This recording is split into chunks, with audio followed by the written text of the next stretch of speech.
الحمد لله حمدا كثيرا طيبا مباركا لله الواحد القهار المؤمن الجبار المهيمن الغفار غافر ذنب وقابل توب له الكتاب اليه الاياب وعليه الحساب نحمده ونستعينه ونؤمن به ونتوكل عليه ونعوذ بالله من شرور انفسنا ومن سيئات اعمالنا من يهده الله فلا مضل له ومن يضلل فلا هادي له وأشهد أن لا إله إلا الله وحده لا شريك له وأشهد أن محمدا عبده ورسوله أرسله بالهدى ودين الحق ليظهره على الدين كله ولو كره المشركون اللهم صل على محمد وعلى آل محمد كما صليت على إبراهيم وعلى آل إبراهيم إنك حميد مجيد اللهم بارك على محمد وعلى آل محمد كما باركت على إبراهيم وعلى آل إبراهيم إنك حميد مجيد أما بعد فإن خير الكلام كلام الله وخير الهدي هدي محمد صلى الله عليه وسلم وشر الأمور محدثاتها وكل محدثة بدعة وكل بدعة ضلالة يا أيها الناس أوصيكم وإياي بتقوى الله أعوذ بالله السميع العليم من الشيطان الرجيم يا أيها الذين آمنوا اتقوا الله حق تقاته ولا تموتن إلا وأنتم مسلمون بسم الله الرحمن الرحيم الذي خلقني فهو يهدين والذي هو يطعمني ويسقين وإذا مرضت فهو يشفين والذي يميتني ثم يحيين ആദരണീയരായ വിശ്വാസികളെ, സഹോദരന്മാരെ, സഹോദരികളെ, കാരുണ്യവാനായ അള്ളാഹുവിന്റെ കൽപ്പനകളെയും നിർദ്ദേശങ്ങളെയും ശ്രദ്ധിക്കണമെന്നും സൂക്ഷിക്കണമെന്നും തത്വയോടുകൂടെ ജീവിക്കണമെന്നും ഓർമ്മപ്പെടുത്തുകയാണ് ശക്തിയായി വസിയത്ത് ചെയ്യുകയാണ്. പരിശുദ്ധ ഖുർആനും പ്രവാചക തിരുമേനി സല്ലല്ലാഹു അലൈഹി വസല്ലം തങ്ങളുടെ ചര്യകളും അനുസരിച്ച് ജീവിതങ്ങളെ ചിട്ടപ്പെടുത്തി നമ്മെ പിരിഞ്ഞ വിശ്വാസികളായ സഹോദരീ സഹോദരന്മാർ, അള്ളാഹു അവരുടെ ജീവിതങ്ങളിൽ വന്നുപോയ വീഴ്ചകൾ പുറത്തു കൊടുക്കുകയും കാരുണ്യവാനായ റബ്ബ് സുബ്ഹാനഹു വ തആല നമ്മയും അവരെയും പരലോകത്ത് സ്വർഗത്തിൽ ഒരുമിച്ച് കൂട്ടുകയും ചെയ്യുമാറാകട്ടെ. ഒരു മനുഷ്യന്റെ ശരീരത്തിലെ ആഫിയത്തും ആരോഗ്യവുമാണ് ഏറ്റവും വലിയ അനുഗ്രഹം എന്ന് നമ്മൾ പറയും. അതിസമ്പന്നനായ ഒരാളോട് സംസാരിക്കുമ്പോൾ അദ്ദേഹം പറഞ്ഞു, നമ്മൾ എന്തെങ്കിലുമൊക്കെ ഭക്ഷണം കഴിച്ചാൽ നമ്മുടെ ഭക്ഷണം ശരീരത്തിന് ആവശ്യമുള്ളതൊക്കെ എടുത്ത് മാലിന്യം വിസർജ്യമായി പുറത്തു പോകണം. ആ പുറത്തു പോകാനുള്ള സംവിധാനം ശരീരം അത് താനെ നിർവഹിക്കും. ആ വിസർജ്യം നടക്കുന്ന ശരീരത്തിന്റെ സ്ഥലത്തുള്ള മസിലുകൾ ഒരു പവർ പ്രയോഗിക്കുമ്പോഴാണ്, ഒരു ശക്തി പ്രയോഗിക്കുമ്പോഴാണ് ശരീരത്തിൽ നിന്ന് മാലിന്യം പുറത്തു പോവുക. അയാളുടെ അസുഖം എന്ന് പറയുന്നത് വിസർജ്യം പുറത്തു കളയാനുള്ള പവർ പ്രയോഗിക്കാൻ ശരീരത്തിന് കഴിയുന്നില്ല എന്നുള്ളതാണ്. കഴിക്കാം, ഭക്ഷണം കഴിക്കാം, പക്ഷെ ശരീരത്തിൽ നിന്ന് വിസർജ്യം എന്ത് ചെയ്യൂല, പുറത്തു പോകൂല. അതിസമ്പന്നൻ എന്ന് ഞാൻ വെറുതെ ഒരു ആകാംക്ഷയ്ക്ക് വേണ്ടി പറയല്ല. ഒരു 10 20 തലമുറ ഇരുന്ന് തീർത്താലും തീരാത്ത സമ്പത്തിന്റെ ഉടമ ഒരു ഗ്ലാസ് വെള്ളം അധികം കുടിക്കുമ്പോൾ അദ്ദേഹത്തിന് അസ്വസ്ഥതയാണ്. ഇതെങ്ങനെയാ പുറത്തു പോവുക? ഒരു 2 നട്ട്സ് കഴിക്കുമ്പോഴൊക്കെ അദ്ദേഹത്തിന് അസ്വസ്ഥതയാണ്. ഇതെങ്ങനെയാണ് ശരീരത്തിൽ നിന്ന് പുറത്തു പോവുക? പുറത്തു പോയില്ലെങ്കിൽ ഉണ്ടാകുന്ന അസ്വസ്ഥത നമുക്കതറിയാം. മാരകമായ രോഗങ്ങളിൽ നിന്നും പരീക്ഷണങ്ങളിൽ നിന്നും അള്ളാഹു നമ്മളെ കാത്തു രക്ഷിക്കുമാറാകട്ടെ. ശാരീരികമായ രോഗങ്ങളെ കൊണ്ട് പ്രയാസം അനുഭവിക്കുന്ന അദ്ദേഹം ഉൾപ്പെടെയുള്ള ആളുകൾ അള്ളാഹു അവർക്ക് ശിഫ നൽകുമാറാകട്ടെ. സഹോദരങ്ങളെ, രോഗമെന്ന് പറയുന്നത് അള്ളാഹുവിന്റെ അടുക്കൽ നിന്നുള്ള ഒരു പരീക്ഷണമാണ്. നമുക്കതുണ്ടാകും, നമ്മുടെ സഹോദരങ്ങൾക്ക് ഉണ്ടാവും. രോഗങ്ങൾ വരുമ്പോ വളരെ കൃത്യമായി പരിശുദ്ധ ദീനുൽ ഇസ്ലാം അത് ചികിത്സിക്കാൻ വേണ്ടി നമ്മളോട് ആവശ്യപ്പെടുന്നുണ്ട്. ഏതെങ്കിലും നിലയ്ക്ക് രോഗങ്ങൾ വരുമ്പോ ഒരുപക്ഷെ വിശ്വാസിക്ക് മാത്രമുള്ള, ഒരു മുസ്ലിമിന് മാത്രമുള്ള രോഗത്തെക്കുറിച്ചുള്ള ഒരു മാനസികാവസ്ഥയാണ്. ആർക്ക് രോഗം വരുന്നതും വേദനയാണ്. ശാരീരികമായ, മാനസികമായ, സാമ്പത്തികമായ പ്രശ്നങ്ങൾ രോഗങ്ങളുമായി ബന്ധപ്പെട്ട് നമ്മളൊക്കെ അനുഭവിക്കും.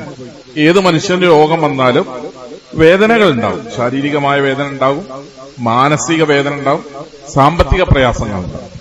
പക്ഷെ ഒരു വിശ്വാസിയെ സംബന്ധിച്ചിടത്തോളം രോഗത്തിന്റെ വേദനകളുടെ എല്ലാം അപ്പുറത്ത് രോഗവുമായി ബന്ധപ്പെട്ട് ഒരാൾ കാണുന്ന, ഒരു വിശ്വാസി കാണുന്ന ഒരു ആശ്വാസമുണ്ട്. അത് പ്രവാചക തിരുമേനി സല്ലല്ലാഹു അലൈഹി വസല്ലം തങ്ങൾ നമ്മളെ പഠിപ്പിക്കുകയാണ്. വഖാല സല്ലല്ലാഹു അലൈഹി വസല്ലം മാ യുസീബുൽ മുസ്ലിമ മിൻ നസബിൻ വലാ വസബിൻ വലാ ഹമ്മിൻ വലാ ഹുസ്ൻ വലാ അദൻ വലാ ഗം.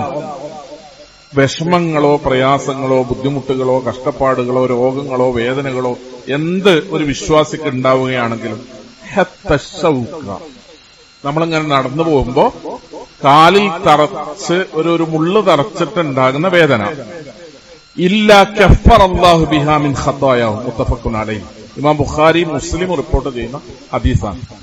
നമുക്കൊരു രോഗം ഉണ്ടായാൽ, ശരീരത്തിന് ഒരു ബുദ്ധിമുട്ടോ പ്രയാസോ പരീക്ഷണോ ഉണ്ടായാൽ, മാനസികമായി നമ്മൾ വേദനിച്ചാൽ, ശാരീരികമായി നമ്മൾ വിഷമിച്ചാൽ, അള്ളാഹു അതിന് പകരമായി ഇല്ലാ കഫറല്ലാഹ്, അള്ളാഹു എന്ത് ചെയ്യും? പുറത്തു തരും. ഖതായ, നമ്മുടെ ജീവിതത്തിൽ ഉണ്ടായ, നമുക്ക് സംഭവിച്ചു പോയ, നാം ചെയ്തു പോയ തെറ്റുകുറ്റങ്ങൾ പൊറുക്കപ്പെടുന്നതിനും മായ്ക്കപ്പെടുന്നതിനും രോഗങ്ങൾ കാരണമായി തീരുമെന്നാണ് പ്രവാചക തിരുമേനി സല്ലല്ലാഹു അലൈഹി വസല്ലം നമ്മളെ പഠിപ്പിക്കുന്നത്. അബൂ ഹുറൈറ റളിയല്ലാഹു അൻഹു റിപ്പോർട്ട് ചെയ്യുന്ന ഹദീസിൽ കാണാം, ഖാല റസൂലുള്ളാഹി സ്വല്ലല്ലാഹു അലൈഹി വസല്ലം, പ്രവാചക തിരുമേനി സല്ലല്ലാഹു അലൈഹി വസല്ലം തങ്ങൾ പറഞ്ഞു, ലാ യസാലുൽ ബലാഉ ബിൽ മുഅ്മിൻ അബിൽ മുഅ്മിന ഫീ ജസദിഹി വഫീ മാലിഹി വഫീ വലദിഹി ഹത്താ യൽഖല്ലാഹ വമാ അലൈഹി മിൻ ഖതീഅ. നമ്മളിങ്ങനെ വീണ്ടും വീണ്ടും പരീക്ഷണങ്ങൾ വരുമ്പോ നമുക്കെന്നെ തോന്നുന്നു, ഇതെന്താണ്? ഒരു രോഗം വന്നു, അത് ഒരുപാട് പണം ചെലവാക്കിയിട്ട് അത് പല ഡോക്ടർമാരെയും കണ്ട് ചികിത്സിച്ച് ഭേദാക്കി, അത് കഴിയുമ്പോഴേക്ക് ഭാര്യയ്ക്ക് രോഗം വന്നു, അത് കഴിയുമ്പോഴേക്ക് കുട്ടിക്ക് രോഗം വന്നു. ഇതെന്താണ്? എനിക്ക് മാത്രം ഇങ്ങനെ, എന്റെ വീട്ടിൽ മാത്രം ഇങ്ങനെ, എന്നോട് മാത്രം ഇങ്ങനെ നിരന്തരമായി ഇങ്ങനെ പരീക്ഷിക്കപ്പെടുന്നത് എന്തുകൊണ്ടാണ്? ലാ യസാലുൽ ബലാഉ ബിൽ മുഅ്മിനി അബിൽ മുഅ്മിന. വിശ്വാസിക്കാണെങ്കിലും വിശ്വാസിനിക്കാണെങ്കിലും ഒക്കെ ബലാഉകൾ വരും, പരീക്ഷണങ്ങൾ വരും. അങ്ങനെ പരീക്ഷണങ്ങൾ വരുമ്പോ ഫി ജസദിഹി, ശരീരത്തിൽ രോഗോ കാര്യങ്ങളോ ആയിട്ട് ശരീരത്തിലുണ്ടാവും. വഫി മാലി, സാമ്പത്തിക പ്രയാസങ്ങൾ വരും. വഫി വലദി, മക്കളുടെ കാര്യത്തില് പ്രയാസവും പരീക്ഷണവും ബുദ്ധിമുട്ടും ഒക്കെ വരും. ഒന്നുകിൽ നമുക്ക് വേദന വരും, സാമ്പത്തിക പ്രതിസന്ധി വരും, മക്കളുമായി ബന്ധപ്പെട്ട പ്രശ്നങ്ങളൊക്കെ അഭിമുഖീകരിക്കേണ്ടി വരും. ഹത്താ യൽഖല്ലാഹ്, അള്ളാഹു അതൊക്കെ വെച്ചിട്ട് അയാളെങ്ങനെ അയാളിൽ നിന്നും മായ്ച്ചുകൊണ്ടിരിക്കും. ഹത്താ യൽഖല്ലാഹ്, അള്ളാഹുവിനെ അയാൾ കണ്ടുമുട്ടുന്നതുവരെ. വമാ അലൈഹി മിൻ ഖതീഅ, ഒരു തെറ്റുമില്ല, ഒരു പാപമില്ലാതെ, ഒരു തിന്മയുടെയും പാപഭാരമില്ലാത്ത വിധം പരിപൂർണമായി പരിശുദ്ധമായ ശരീരത്തോടുകൂടെ, കളങ്കമില്ലാത്ത മനസ്സോടുകൂടെ അയാൾ അള്ളാഹുവിനെ കണ്ടുമുട്ടുന്ന ഒരു സാഹചര്യം വരും. അങ്ങനെ അള്ളാഹു ആളുകൾ എന്ത് ചെയ്യും?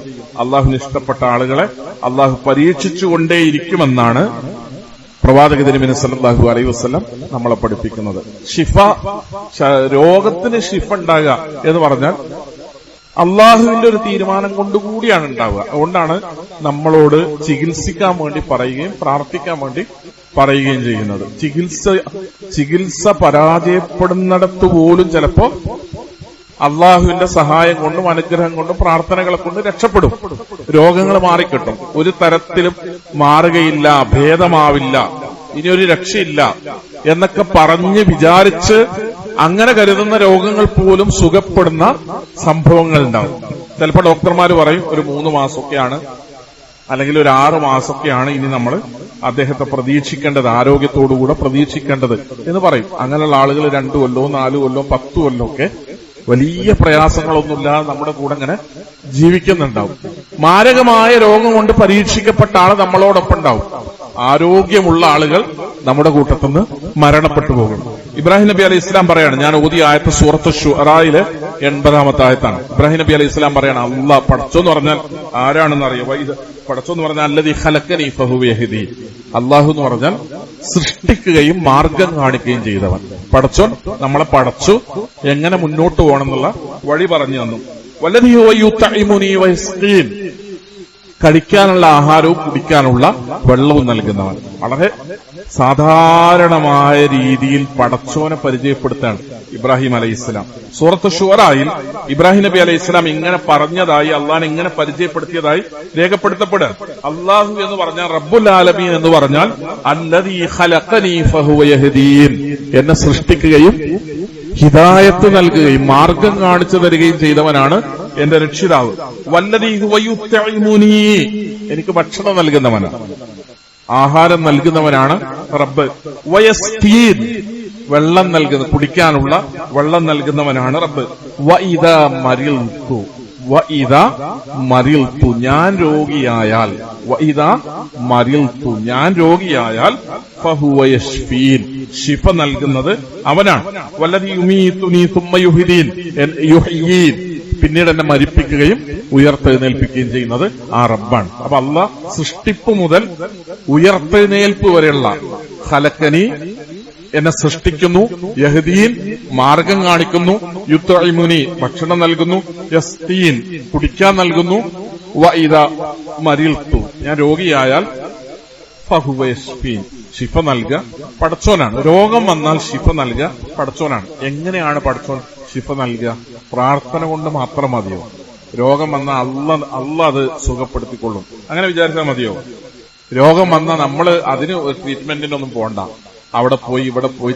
ഈ രോഗം മാറ്റാൻ കഴിവുള്ളവനാണ്. എത്ര വലിയ രോഗമാണെങ്കിലും അത് മാറ്റാൻ കഴിവുള്ളവനാണ് അല്ലാഹു. അതുകൊണ്ട് രോഗം വന്നാലും ചികിത്സക്കൊന്നും പോകേണ്ടതില്ല.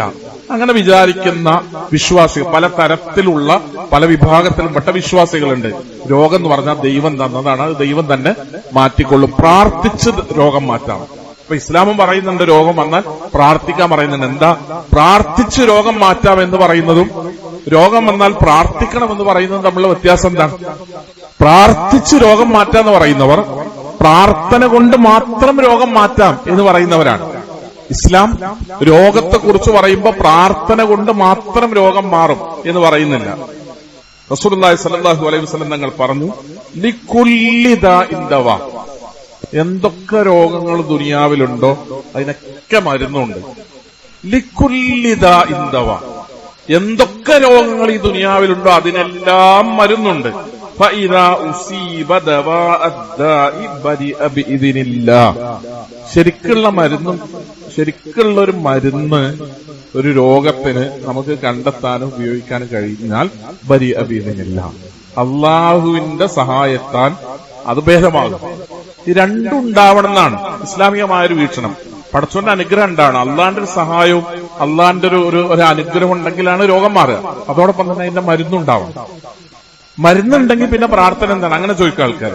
പ്രാർത്ഥന ഉണ്ടെങ്കിൽ പിന്നെ മരുന്ന് എന്തിനാണ്? ഇത് രണ്ടും രണ്ടറ്റങ്ങളാണ്. മരുന്നുണ്ടെങ്കിൽ പ്രാർത്ഥന വേണ്ട എന്ന് പറയുന്നത് അവിശ്വാസവുമായി ബന്ധപ്പെട്ട കാര്യങ്ങളാണ്. മരുന്നുകൊണ്ട് മാത്രം ആയില്ല, മരുന്നുണ്ടായിരിക്കെ തന്നെ അത് ഫലപ്രദമാവാൻ, സമയത്ത് ആ മരുന്ന് കിട്ടാൻ, ആ മരുന്നുകൊണ്ട് നമ്മുടെ ശരീരത്തിന് പ്രയോജനം കിട്ടാൻ, ആ മരുന്നുകൊണ്ട് ഭേദമായി കിട്ടാൻ, അതിന് അള്ളാഹുവിന്റെ സഹായം വേണം. അതുകൊണ്ടാണ് നിങ്ങൾ രോഗം വന്നാൽ ചികിത്സിക്കണം. കാരണം ലികുല്ലി ദാഇൻ ദവാ, എല്ലാ രോഗങ്ങൾക്കും ചികിത്സ ഉണ്ട്, എല്ലാ രോഗങ്ങൾക്കും മരുന്നുണ്ട്, ചികിത്സയുണ്ട്. ഫഇദാ ഉസീബ ദവാഅദ്ദാഇ ബരിഅ ബിഇദ്നില്ലാഹി അസ്സ വജല്ല, നിങ്ങൾ യഥാർത്ഥ രൂപത്തിലുള്ള മരുന്ന് ഉപയോഗിച്ചാൽ ആ മരുന്നുകൊണ്ട് അള്ളാഹ് നിങ്ങൾക്ക് നിങ്ങളുടെ രോഗങ്ങളെ ശിഫിയാക്കി തരുമെന്നാണ് പ്രവാചകൻ തിരുമേനി സല്ലല്ലാഹു അലൈഹി വസല്ലം പഠിപ്പിക്കുന്നത്. അതുകൊണ്ടാണ് രോഗം വന്നാൽ നിങ്ങൾ ചികിത്സിക്കുകയും ചെയ്യുക, പ്രാർത്ഥിക്കുകയും ചെയ്യുക. അന്ന റസൂലുള്ളാഹി സ്വല്ലല്ലാഹു അലൈഹി വസല്ലം കാന ഇദാ അതാ മരീലൻ, രോഗിന്റെ അടുത്ത് ചെന്നാൽ ഖാല, അല്ലാഹുവിന്റെ റസൂൽ ഇങ്ങനെ പറയും. രോഗിയെ സന്ദർശിക്കുമ്പോൾ റസൂലുള്ളാഹി സ്വല്ലല്ലാഹു അലൈഹി വസല്ലം രോഗിക്ക് വേണ്ടി പ്രാർത്ഥിക്കും. രോഗിയെ സന്ദർശിച്ചാൽ രോഗിക്ക് വേണ്ടി റസൂല് സ്വല്ലല്ലാഹു അലൈഹി വസല്ലം ഇങ്ങനെ പ്രാർത്ഥിക്കും. അല്ലാഹുമ്മ റബ്ബന്നാസ് അദ്ഹബിൽ ബഅസ ഇശ്ഫി അൻത ശാഫി ലാ ശിഫാഅൻ ഇല്ലാ ശിഫാഉക ശിഫാഅൻ ലാ യുആദിറു സഖമാ, അങ്ങനെ പ്രാർത്ഥിക്കും. അപ്പൊ രോഗിന്റെ അടുത്ത് പോയിട്ട് നമ്മൾ എന്ത് ചെയ്യണം? രോഗിക്ക് വേണ്ടി നമ്മൾ പ്രാർത്ഥിക്കണം. രോഗിയെ സന്ദർശിക്കും ആൾക്കാർ. രോഗിയെ സന്ദർശിച്ചാൽ എല്ലാ വർത്താനങ്ങളും എല്ലാ പറയാനുള്ള കാര്യങ്ങളൊക്കെ പറഞ്ഞു പോരും. നമ്മൾ ആശ്വസിപ്പിക്കുന്ന വാക്കുകളാണ് രോഗിയെ സന്ദർശിക്കുമ്പോൾ രോഗിയെ ആശ്വസിപ്പിക്കുന്ന വാക്കുകളാണ് രോഗിയെ കേൾപ്പിച്ചുകൊണ്ട് പറയേണ്ടത്. രോഗിക്ക് സമാധാനം കൊടുക്കുന്ന വാക്കുകളാണ് രോഗിയെ സന്ദർശിക്കുന്നവർ പറയേണ്ടത്. സന്ദർശനം സുന്നത്താണ് എന്നതുപോലെ റസൂലുള്ളാഹി സ്വല്ലല്ലാഹു അലൈഹി വസല്ലം തങ്ങൾ പറഞ്ഞില്ല, ഖുദ്സിയായ ഹദീസിൽ അല്ലാഹ് പറഞ്ഞു, പരലോകത്ത് വരുമ്പോ റബ്ബ് നമ്മളോട് പറയും, ഞാൻ രോഗിയായി, നീ എന്നെ സന്ദർശിച്ചില്ല എന്ന് പറയും. അല്ലാഹ് പറയും, ഞാൻ രോഗിയായിരുന്നു, നീ എന്നെ സന്ദർശിച്ചില്ല. അപ്പൊ നമ്മൾ ചോദിക്കും, രാജാതിരാജനായ റബ്ബേ നീ എങ്ങനെയാണ് രോഗിയാവുക? അതിന് അള്ളാഹ് നൽകുന്ന മറുപടി, എന്റെ ഇന്നാലിന്ന അടിമ രോഗിയായിരുന്നു, അയാളെ നീ സന്ദർശിച്ചില്ല. നമ്മളൊക്കെ തിരക്കുള്ള ആള്. അപ്പൊ നമ്മൾ ഇരിക്കുന്ന കൂട്ടത്തിൽ തിരക്കില്ലാത്ത ഒരാളും ഉണ്ടാവും. നമ്മുടെ കുടുംബത്തില് രോഗമാണെന്ന് അറിഞ്ഞിട്ട് നമ്മൾ പോകാത്ത, നമ്മൾ കാണാത്ത, നമ്മൾ സന്ദർശിക്കാത്ത സുഹൃത്തുക്കള്, കുടുംബക്കാര്, ബന്ധുക്കള്, രക്തബന്ധത്തിൽപ്പെട്ട ആൾക്കാര്, ഒരു അകന്ന ബന്ധമല്ല, വളരെ അടുത്ത ബന്ധമുള്ള ആൾക്കാർ. പക്ഷെ നമുക്ക് പോണമെന്നുണ്ട്, പോകാനുള്ള സമയം കിട്ടിയിട്ടില്ല. നമ്മളൊന്നും പോയി കണ്ടിട്ടില്ല, അതിനുള്ള സമയം കിട്ടിയിട്ടില്ല. പോണമെന്ന് ഞാൻ വിചാരിച്ചാണ്. മരണവാർത്ത കേൾക്കുമ്പോ നമ്മൾ പറയും, രോഗിയായി കിടക്കുകയാണെന്ന് അറിഞ്ഞിന്ന് പോകണമെന്ന് വിചാരിച്ചാണ്, പക്ഷെ പോകാൻ പറ്റിയില്ല എന്ന് പറയും. റസൂലുള്ളാഹി സ്വല്ലല്ലാഹു അലൈഹി വസല്ലം തങ്ങൾ പറയാൻ, നിങ്ങൾ ഒരാൾ രോഗിയാണെന്ന് അറിഞ്ഞു, അയാൾ നിങ്ങൾ സന്ദർശിക്കണം. സന്ദർശിക്കുക എന്ന് പറയുന്നത് വളരെ പ്രധാനപ്പെട്ട ഒരു സുന്നത്താണ്. നമ്മൾ ഒരിടത്ത് രോഗം വന്ന് ഇങ്ങനെ ഓടിപ്പാഞ്ഞ് നടക്കുന്ന ഒരാള് രോഗം വന്ന് 1 or 2 ദിവസം, 3 ദിവസം, ഒരാഴ്ച, 2 ആഴ്ച, ഒരു മാസം ഒരു ഭാഗത്ത് കുടുങ്ങുമ്പോഴാണ്, വീട്ടിലായാലും ഹോസ്പിറ്റലിലായാലും അങ്ങനെ കുടുങ്ങുമ്പോഴാണ് അതിന്റെ പ്രയാസവും മാനസികമായ ഭാരവും ഒക്കെ അതിന്റെ അളവൊക്കെ മനസ്സിലാവുക. അങ്ങനെയുള്ള ഒരാളുടെ അടുത്തേക്ക് നിത്യം കാണുകയും സംസാരിക്കുകയും ഒക്കെ ചെയ്യുന്ന ആളുകൾ ഇങ്ങനെ സന്ദർശിക്കുന്നത് അയാൾക്ക് വലിയ ആശ്വാസം പകരും. ആ ആശ്വാസം കിട്ടാനാണ് രോഗിയെ സന്ദർശിക്കണം എന്ന് അള്ളാഹുവിന്റെ റസൂല് നമ്മളോട് പറയുന്നത്. അതുകൊണ്ട് രോഗം വന്നാൽ രോഗിയെ സന്ദർശിക്കണം. സന്ദർശനത്തിന്റെ അതേ പ്രാധാന്യം രോഗിക്ക് വേണ്ടി നടത്തുന്ന പ്രാർത്ഥനകളിലുണ്ട്. ഇദ്ഹബിൽ ബസ് റബ്ബന്നാസ് ഇശ്ഫി അൻത ഷാഫി ലാ ശിഫാഅൻ ഇല്ലാ ശിഫാഉ ശിഫാഅൻ ലാ യുആദിറു സഖമാ എന്ന് രോഗിക്ക് വേണ്ടി പ്രാർത്ഥിക്കണം എന്ന് പ്രവാചക തിരുമേനി സല്ലല്ലാഹു അലൈഹി വസല്ലം തങ്ങൾ നമ്മളെ പഠിപ്പിക്കാൻ. അതുപോലെ ഇബ്നു അബ്ബാസ് റളിയല്ലാഹു അൻഹു റിപ്പോർട്ട് ചെയ്യുന്ന ഹദീസിൽ കാണാം, തദാവു ഇബാദല്ലാഹ്, അള്ളാഹുവിന്റെ അടിമകളെ നിങ്ങൾ ചികിത്സിക്കുവിൻ. നിങ്ങൾക്ക് എന്തെങ്കിലും രോഗം വന്നാൽ നിങ്ങൾ ചികിത്സിക്കുവിൻ. ഫഇന്നല്ലാഹ ലം യലദ ദാഅൻ ഇല്ലാ വലഅമഹു ശിഫാ ഇലൽ ഹറം. വാർദ്ധക്യമല്ലാത്ത, വയസ്സാവുമല്ലോ, വാർദ്ധക്യം എന്ന് പറയുന്ന ഒരവസ്ഥക്കല്ലാത്ത മറ്റ് രോഗങ്ങൾക്കെല്ലാം ചികിത്സ ഉണ്ട്. അതുകൊണ്ട് രോഗം വന്നാൽ നിങ്ങൾ ചികിത്സിക്കണം എന്ന് പ്രവാചക തിരുമേനി സല്ലല്ലാഹു അലൈഹി വസല്ലം പഠിപ്പിച്ചിട്ടുണ്ട്. അപ്പൊ രോഗശമനത്തിന് മരുന്നാണ് ഒരു കാരണം. മരുന്ന് കിട്ടിയാലാണ് രോഗം ശമിക്കുക. അത് മരുന്നാണ് ഒരു കാരണം. രണ്ടാമത്തത് നമ്മൾ അള്ളാഹുവിനോട് പ്രാർത്ഥിക്കണം. ഇബ്രാഹിം നബി അലൈഹി ഇസ്ലാം പറഞ്ഞു, ഫൈദാ മരീൽതു ഫഹുവ യശ്ഫീൻ. എന്തൊക്കെ മരുന്ന് കിട്ടിയാലും ആ മരുന്ന് ഫലപ്പെടുകയും ആ മരുന്നുകൊണ്ട് രോഗം മാറുകയും ചെയ്യണമെങ്കിൽ അള്ളാഹുവിന്റെ സഹായം ഉണ്ടെങ്കിൽ മാത്രമാണ് മരുന്ന് നമുക്ക് ഫലപ്പെടുകയും അതുകൊണ്ട് രോഗം മാറുകയും ചെയ്യുന്ന ഒരവസ്ഥ ഉണ്ടാകുക. ഇത് രണ്ടും കൂടെ ചേർത്തിട്ടാണ്, മരുന്നും പ്രാർത്ഥനയും പരസ്പര പൂരകമായ വിധം പരസ്പരം ചേർത്തിട്ടാണ് റസൂലുള്ളാഹി സ്വല്ലല്ലാഹു അലൈഹി വസല്ലം തങ്ങളും പരിശുദ്ധ ഖുർആനുമൊക്കെ രോഗവുമായി ബന്ധപ്പെട്ട കാര്യങ്ങളെ നമുക്ക് പറഞ്ഞു തന്നിട്ടുള്ളത്. അതുകൊണ്ട് തന്നെ രോഗം വരിക എന്ന് പറയുന്നത് അള്ളാന്റെ അടുക്കൽ നിന്നുള്ള ഒരു പരീക്ഷണമാണ്. രോഗം വരിക എന്ന് പറയുന്നത് അള്ളാഹു നമുക്ക് നൽകുന്ന ഒരു പരീക്ഷണമാണ്. നമ്മുടെ മനസ്സും നമ്മളുടെ ചിന്തയൊക്കെ പരീക്ഷിക്കാൻ അള്ളാഹു നൽകുന്നതാണ് രോഗം എന്ന് പറയുന്നത്. പലപ്പോഴും ആളുകളുടെ വിശ്വാസം പോലും പരീക്ഷിക്കപ്പെടും. നമ്മളോട് ആളുകൾ ഇന്ന ഭാഗത്ത് പോകണം, ഇന്നാളെ കാണണം എന്നൊക്കെ പറയും. രോഗം വരുന്ന സമയത്തുള്ള മനുഷ്യരുടെ മനസ്സിന്റെ ദുർബലതയെ ചൂഷണം ചെയ്യാൻ വേണ്ടി മാത്രമുള്ള കേന്ദ്രങ്ങൾ ഉണ്ടാവും. മന്ത്രിക്കാൻ വേണ്ടി പറയും ആൾക്കാർ. മന്ത്രിക്കുക, മന്ത്രി ചൂതി കെട്ടുക എന്നൊക്കെ പലജാതി ഏർപ്പാട് സമൂഹത്തിലുണ്ട്. മന്ത്രം എന്ന് പറയുന്നത് ഇസ്ലാമിൽ മന്ത്രമുണ്ട്, ഇസ്ലാമിൽ മന്ത്രമുണ്ട്. നമ്മൾ ഇതിന്റെ വസ്തുതകൾ മനസ്സിലാക്കണം. ഇസ്ലാമിൽ മന്ത്രമുണ്ട്. അതെന്താണ്? പ്രാർത്ഥനകളാണ്. മന്ത്രിക്കുക എന്ന് പറയുന്നത് ശബ്ദം താഴ്ത്തി പ്രാർത്ഥിക്കുന്നതിനാണ് മന്ത്രം എന്ന് പറയുന്നത്. നമുക്ക് മന്ത്രിക്കാം. നമുക്കൊരു രോഗം വരുമ്പോ നമുക്ക് ശബ്ദം താഴ്ത്തി അള്ളാഹുവിനോട് പ്രാർത്ഥിക്കാം. അതാണ് ഇസ്ലാമിലെ മന്ത്രം. അല്ലാത്തൊരു മന്ത്രവും അത്ഭുത സിദ്ധി കൊണ്ട് ഒരു മനുഷ്യനിരുന്ന് രോഗം മാറ്റിത്തരാൻ കഴിയുന്ന രൂപത്തിലുള്ള ഒരു മന്ത്രവും പരിശുദ്ധ ദീനുൽ ഇസ്ലാം പഠിപ്പിച്ചതായി നമുക്ക് കാണാൻ കഴിയില്ല. ഒരാളും മറ്റൊരാളുടെ രോഗം മാറ്റിക്കൊടുക്കാൻ വേണ്ടിയിട്ട് ഏതെങ്കിലും രൂപത്തിൽ മന്ത്രിച്ചതായി നമുക്ക് കാണാൻ കഴിയില്ല. പ്രാർത്ഥിക്കാൻ ആവശ്യപ്പെടും. റസൂലുള്ളാഹി സ്വല്ലല്ലാഹു അലൈഹി വസല്ലം തങ്ങളുടെ അടുത്ത് വന്നിട്ട് അപസ്മാരം ബാധിക്കുന്ന ഒരു സ്ത്രീ, അപസ്മാരം ബാധിക്കുക മാത്രമല്ല, അവർക്ക് എന്ത് ചെയ്യും? അപസ്മാരം ബാധിച്ചാല് അവരിങ്ങനെ ബോധക്ഷയം വരും, അങ്ങനെ വീഴുമ്പോ അവരുടെ വസ്ത്രങ്ങളൊക്കെ നീങ്ങിപ്പോകും. അപ്പോ നബി സല്ലല്ലാഹു അലൈഹി വസല്ലം തങ്ങളോട് വന്നിട്ട് അവർ പറയാം, അള്ളാന്റെ റസൂൽ രോഗത്തെ എങ്ങനെയാണ് റസൂൽ കാണുന്നത്, അതിനോടുള്ള ഒരു മാനസികാവസ്ഥ കൂടി പഠിപ്പിച്ചു കൊടുക്കാം. നമുക്കൊരു രോഗം വരുമ്പോഴേക്ക് വലിയ അസ്വസ്ഥത നമ്മൾ പ്രകടിപ്പിക്കും. രോഗം വന്നാല് അതോടുകൂടെ ആകെ നശിച്ചു, അള്ളാന്റെ എന്തോ ശാപിറങ്ങി എന്നുള്ള നിലക്ക് വലിയ അസ്വസ്ഥത നമ്മൾ പ്രകടിപ്പിക്കും. അപസ്മാര രോഗം വന്നിട്ട് പ്രയാസപ്പെടുന്ന സ്ത്രീ വന്നിട്ട് റസൂലിനോട് പറയാണ്, അള്ളാന്റെ റസൂലെ അങ്ങ് എനിക്ക് വേണ്ടി പ്രാർത്ഥിക്കണം. രോഗം വന്നാൽ എന്ത് ചെയ്യാം? പരസ്പരം പ്രാർത്ഥന കൊണ്ട് വസിയത്ത് ചെയ്യാം. റസൂലുള്ളാഹി സ്വല്ലല്ലാഹു അലൈഹി വസല്ലം അവർക്ക് വേണ്ടി പ്രാർത്ഥിക്കണം എന്ന് ആവശ്യപ്പെടുമ്പോൾ റസൂലുള്ളാഹി സ്വല്ലല്ലാഹു അലൈഹി വസല്ലം അവരോട് പറയാണ്, രണ്ട് മാർഗം നിന്റെ മുമ്പിലുണ്ട്. ഒന്ന്, ഈ രോഗത്തിൽ നീ ക്ഷമ കാണിക്കുകയാണെങ്കിൽ, നമ്മൾ അതിന് പ്രാർത്ഥിക്കുന്നൊന്നുമില്ല, അങ്ങനെ ക്ഷമ കാണിക്കുകയാണെങ്കിൽ അതിന് പകരമായി പടച്ചോൻ നിനക്ക് സ്വർഗം തരും. രോഗം വന്ന് റസൂലുള്ളാഹി സ്വല്ലല്ലാഹു അലൈഹി വസല്ലം ഞങ്ങളോട് പ്രാർത്ഥിക്കാൻ വേണ്ടി പറയുമ്പോൾ അള്ളാന്റെ റസൂൽ പറയുകയാണ്, നീ ഈ രോഗത്തിന്റെ കാര്യത്തിൽ ക്ഷമ കാണിക്കുകയാണെങ്കിൽ, ആ രോഗം ഇങ്ങനെ സഹിച്ച് ക്ഷമിച്ച് നീ ജീവിക്കുകയാണെങ്കിൽ നിനക്ക് പരലോകത്ത് സ്വർഗം കിട്ടും. റസൂൽ പറയാണ് ഒരാളോട്, ഒരു സ്ത്രീയോട്. അപ്പൊ ആ സ്ത്രീ പറഞ്ഞു, അള്ളാന്റെ റസൂലെ അങ്ങനെയാണെങ്കിൽ അങ്ങനെക്ക് വേണ്ടി പ്രാർത്ഥിക്കണം. എന്തു പറഞ്ഞിട്ടാ? അപസ്മാരം വന്നിട്ട് ബോധക്ഷയം വരുമ്പോ എന്റെ ശരീരത്തിൽ നിന്ന് വസ്ത്രം നീങ്ങിപ്പോകാതിരിക്കാൻ വേണ്ടി അങ്ങനെക്ക് വേണ്ടി പ്രാർത്ഥിക്കണം. റസൂൽ അതിനുവേണ്ടി പ്രാർത്ഥിച്ചു എന്നാണ് ചരിത്രത്തിൽ നമ്മൾ കാണുക. അവർക്ക് ബോധക്ഷയം വരുമ്പോ ശരീരത്തിൽ നിന്ന് വസ്ത്രം നീങ്ങിപ്പോകാതിരിക്കാൻ വേണ്ടി റസൂൽ പ്രാർത്ഥിച്ചു. അപ്പൊ വീട്ടില് ഒരു രോഗം ഉണ്ടായാൽ അതോടുകൂടെ ആ വീടിന്റെ അന്തരീക്ഷം ആകെ മാറുന്ന, ആകെ കൂടെ എന്തോ ഒരു തകർച്ചയും നാശവും പടച്ചോണ്ടെടുക്കുന്നുള്ള വലിയ ശാപവും കിട്ടി എന്ന് കരുതുന്ന രൂപത്തിലല്ല. രോഗങ്ങൾ എന്ന് പറയുന്നത് മനുഷ്യർക്ക് അള്ളാഹു നൽകുന്ന പരീക്ഷണങ്ങളാണ്. അത് നമുക്കുണ്ടായി എന്ന് വരും, നമ്മുടെ വീട്ടിൽ അതുണ്ടാവും, നമ്മുടെ മക്കൾക്ക് അതുണ്ടാവും. അതിന് അള്ളാഹുവിനോട് നമുക്ക് പ്രാർത്ഥിക്കാം. സഹിക്കുന്നതിനും ക്ഷമിക്കുന്നതിനും പരലോകത്ത് വലിയ പ്രതിഫലമുണ്ട്. മനിബ്തലാ ബിഹബീബതൈഹി, റസൂല് പറയാം, അന്ധന്മാര് രണ്ട് കണ്ണും കാണാത്ത എത്ര ആളുകൾ ലോകത്തുണ്ടാവും.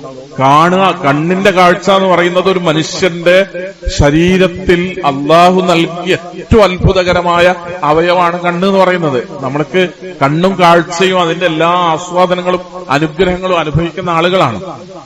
കണ്ണിന് കാഴ്ചയില്ലാത്ത അന്ധയായ ഒരു സ്ത്രീ ഒരു പ്രൈവറ്റ് ഹോസ്പിറ്റല് അവർക്കൊരു ഓപ്പറേഷൻ നടത്തിയിട്ട്, രണ്ട് കണ്ണിനും ഓപ്പറേഷൻ നടത്തിയിട്ട് ഒരു കണ്ണിന്റെ കാഴ്ച തിരിച്ചിട്ടാണ്.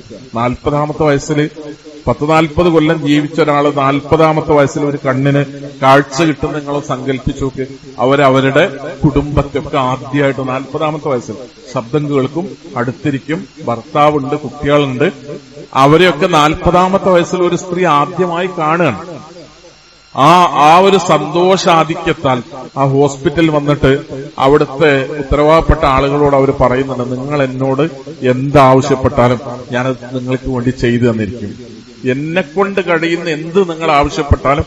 ഒരു കണ്ണിന്റെ കാഴ്ച കിട്ടിയപ്പോ ആ കാഴ്ച കിട്ടാൻ കാരണക്കാരായ ഓപ്പറേഷൻ നടത്തിയ ടീമിനോട് ഈ സ്ത്രീ ചെയ്യുന്ന വാഗ്ദാനാണ്, നിങ്ങൾ എനിക്ക് വേണ്ടി, നിങ്ങൾ എന്നോട് എന്താവശ്യപ്പെട്ടാലും ഞാനത് നിങ്ങൾക്ക് വേണ്ടി ചെയ്തിരിക്കും എന്ന് പറയാണ്. കണ്ണ് ആരെങ്കിലും ആ കണ്ണിന്റെ കാര്യത്തിൽ പരീക്ഷിക്കപ്പെട്ടാൽ, മനിബ്തല ബിഹബീബതൈഹി, തനിക്ക് ഏറ്റവും ഇഷ്ടപ്പെട്ട രണ്ട് അവയവത്തിന്റെ കാര്യത്തിൽ ആരെങ്കിലും പരീക്ഷിക്കപ്പെട്ടാൽ ദഖൽ ജന്ന. ഒരാൾ അന്ധനാണെങ്കിൽ അക്കാരണം കൊണ്ട് സ്വർഗത്ത് പോകും എന്ന് പറയാണ് പരിശുദ്ധ ഇസ്ലാം. ഒരാൾ അന്ധനാണെങ്കിൽ മനിബ്തലാ ബിഹബീബതൈഹി, രണ്ട് കണ്ണിന്റെ കാര്യത്തിൽ ആരെങ്കിലും പരീക്ഷിക്കപ്പെട്ടാൽ ദഖലൽ ജന്ന, അയാൾ സ്വർഗാവകാശിയാണ് എന്ന് പറയുകയാണ് പ്രവാചക തിരുമേനി സല്ലല്ലാഹു അലൈഹി വസല്ലം. അതുകൊണ്ട് തന്നെ രോഗം വരിക, പരീക്ഷിക്കപ്പെടുക എന്നൊക്കെ പറയുന്നത് അള്ളാന്റെ വലിയൊരു ശാപാണ്. അതോടെ നമ്മൾ നശിച്ചുപോയി. അങ്ങനെ കരുതേണ്ടതില്ല. രോഗം കൊണ്ട് ദുനിയാവിലാണെങ്കിലും പരലോകത്താണെങ്കിലും നമ്മൾ അനുഭവിക്കുന്ന വേദനകൾക്കും സങ്കടങ്ങൾക്കും വിഷമങ്ങൾക്കൊക്കെ പകരമായി അള്ളാഹു അനുഗ്രഹങ്ങൾ നൽകുമെന്നാണ് പ്രവാചക തിരുമേനി സല്ലല്ലാഹു അലൈഹി വസല്ലം നമ്മളെ പഠിപ്പിക്കുന്നത്. രോഗവുമായി ബന്ധപ്പെട്ട സൂക്ഷ്മത റസൂൽ പഠിപ്പിച്ചിട്ടുണ്ട്. നിങ്ങളുള്ള ഒരു പ്രദേശത്ത് പടരുന്ന, അങ്ങോട്ടും ഇങ്ങോട്ടും പടരുന്ന രോഗങ്ങൾ എന്തെങ്കിലും ഉണ്ടാവുകയാണെങ്കിൽ, അങ്ങനെയുള്ള സ്ഥലത്ത് നിങ്ങൾ ഉണ്ടെങ്കിൽ, ഇദാ സമീത്തും ബിഹി ബി അർളിൻ ഫലാ തുഖദ്ദിമു അലൈഹി, സാംക്രമിക രോഗങ്ങൾ ഉണ്ടാവും, പകർച്ചവ്യാധികൾ.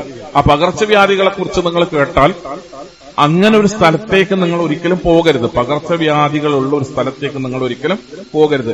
വഇദാ വഖഅ ബി അർളിൻ വഅൻതും ബിഹാ, നിങ്ങളുള്ള നാട്ടിലാണ് പകർച്ചവ്യാധി പൊട്ടിപ്പുറപ്പെട്ടതെങ്കിൽ ഫലാ തഖ്റുജു, നിങ്ങൾ അവിടെ നിന്ന് ഒരിക്കലും എന്ത് ചെയ്ത് പുറത്തു പോകരുത്. നിങ്ങളുള്ള ഒരു പ്രദേശത്ത് പകർച്ചവ്യാധി ഉണ്ടായാൽ അവിടെ നിങ്ങൾ പുറത്തു പോകരുത്.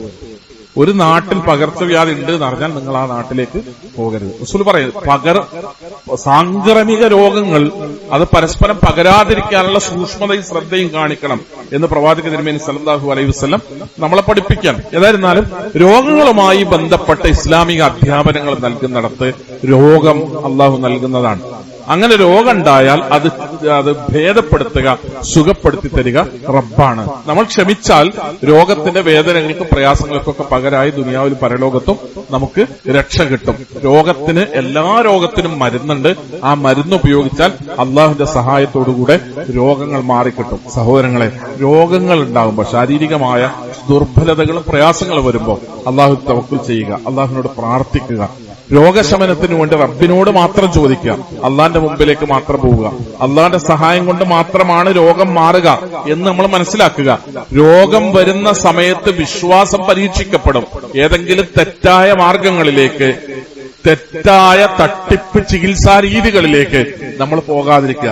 ആരുടെയെങ്കിലും ബർക്കത്ത് കൊണ്ടോ, ആരുടെയെങ്കിലും അനുഗ്രഹം കൊണ്ടോ, ഏതെങ്കിലും സ്ഥലത്തു നിന്നുള്ള പീലി കൊണ്ടോ, എവിടെയെങ്കിലുമൊക്കെ മൂടിയത് കൊണ്ടോ, എവിടത്തെങ്കിലും വെള്ളം കൊണ്ടോ ഒന്നും രോഗം മാറുകയില്ല എന്ന് മനസ്സിലാക്കുക. കോഴിക്കോട് പട്ടണത്തിൽ മാസത്തിൽ ഒരു ദിവസം വെള്ളിയാഴ്ച അതിരാവിലെ, ഓരോ മാസത്തെയും അതിരാവിലെ, വെള്ളിയാഴ്ച അതിരാവിലുള്ള സമയം വലിയ ട്രാഫിക് ജാം ഉണ്ടാവും. എന്താണെന്നറിയോ?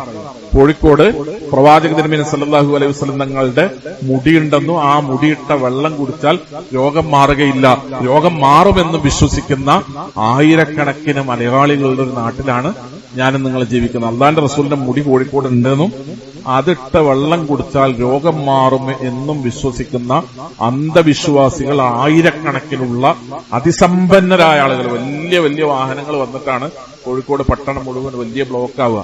അതിസമ്പന്നരായ ആയിരക്കണക്കിന് അന്ധവിശ്വാസികളുള്ള ഒരു നാട്ടിലാണ് ഞാനും നിങ്ങൾ ജീവിക്കുന്നത്. യഥാർത്ഥത്തിലുള്ള മരുന്ന് എന്താണെങ്കിൽ അത് രോഗത്തിനു വേണ്ടി കണ്ടെത്തുകയും അത് ഉപയോഗിച്ച് ചികിത്സ നടത്തുകയും അള്ളാഹുവിനോട് പ്രാർത്ഥിക്കുകയും ചെയ്താലാണ് രോഗം ഭേദമാകും എന്ന് പരിശുദ്ധ ദീനുൽ ഇസ്ലാം നമ്മളെ പഠിപ്പിക്കുന്നത്. അള്ളാഹുവിനെ സൂക്ഷിക്കുകയും ഭയപ്പെടുകയും ചെയ്യുന്ന സ്വാലിഹ്യങ്ങളിൽ കുടുംബസമേതം അള്ളാഹു നമ്മെ ഉൾപ്പെടുത്തി അനുഗ്രഹിക്കുന്നതാണ്. അൽഹംദുലില്ലാഹ്, സ്വലാത്തു വസ്സലാമു അലാ റസൂലില്ലാഹി വഅലാ ആലിഹി വസ്വഹ്ബിഹി അജ്മഈൻ. ആദരണീയരായ വിശ്വാസികളെ, സഹോദരന്മാരെ, സഹോദരികളെ, അള്ളാഹുവിനെ സൂക്ഷിച്ച് ജീവിക്കണമെന്ന് ഒരിക്കൽ കൂടി ഓർമ്മപ്പെടുത്തുകയാണ്, ശക്തിയായി വസിയത്ത് ചെയ്യുകയാണ്. പ്രവാചക തിരുമേനി സല്ലല്ലാഹു അലൈഹി വസല്ലം തങ്ങൾ ഒരിക്കൽ സുജൂദിലേക്ക് പോയ സമയത്ത് അള്ളാഹുവിന്റെ പ്രവാചകന്റെ കയ്യിൽ തേള് കുത്തിയ ഒരു സംഭവം ഉണ്ടായി. നബി സല്ലല്ലാഹു അലൈഹി വസല്ലം ആ സന്ദർഭത്തിൽ ആളുകളോട് കുറച്ച് ഉപ്പും വെള്ളവും കൊണ്ടുവരാൻ വേണ്ടി ആവശ്യപ്പെട്ടു.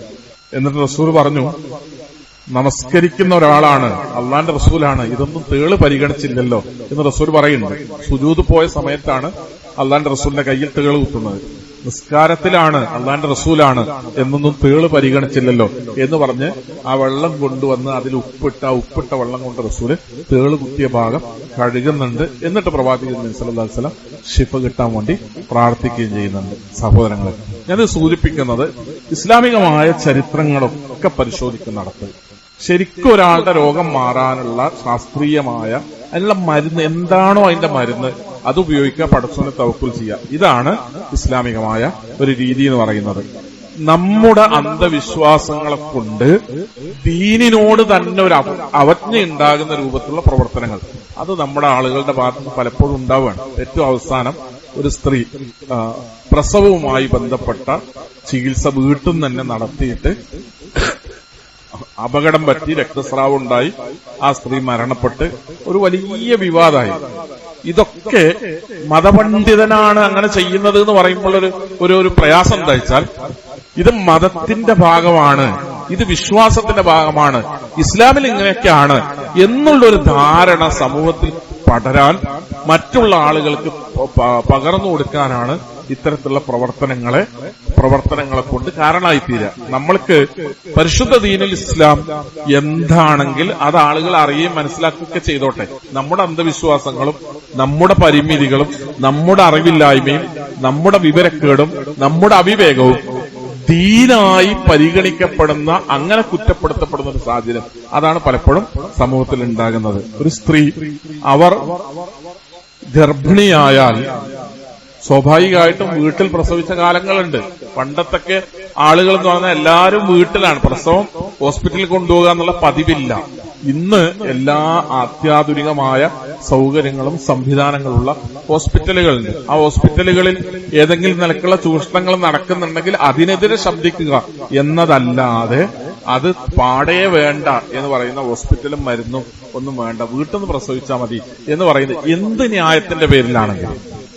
രണ്ട് കാര്യങ്ങളാണ് അതിൽ പറയുന്നത്. ഒന്ന്, ഈ പറയുന്ന പടച്ചോൻ അതൊക്കെ ശരിയാക്കിക്കൊള്ളും എന്ന് പറയുന്ന ഒരു അനാവശ്യമായ തവക്കുലിന്റെ ഒരു ഭാഗം അതിലുണ്ട്. തവക്കുൽ എന്ന് പറഞ്ഞാൽ എന്താണ്? തവക്കുൽ എന്ന് പറയുന്നത് നിങ്ങൾക്ക് ചെയ്യാനുള്ളത് ചെയ്തിട്ട് നിങ്ങൾ അല്ലാഹുൽ ഭരമേൽപ്പിക്കണം. നമ്മളെ കൊണ്ട് ചെയ്യാനുള്ളത് ചെയ്തിട്ട് ഒട്ടകത്തെ നമ്മുടെ കയ്യിലുള്ള കയറ് കൊണ്ട് കെട്ടിയിട്ടിട്ട് പിന്നെയാണ് പടച്ചോനിൽ തവക്കുൽ ചെയ്യേണ്ടത്. കെട്ടിയിടാതെ അല്ലാഹുൽ തവക്കുൽ ചെയ്യുന്നതിനെ കുറിച്ച് പരിശുദ്ധ ദീനുൽ ഇസ്ലാം പഠിപ്പിച്ചിട്ടില്ല. നമ്മളെ കൊണ്ട് കഴിയുന്ന ചികിത്സകളൊക്കെ നടത്തിയിട്ടുള്ള തവക്കുലാണ് ഇത്.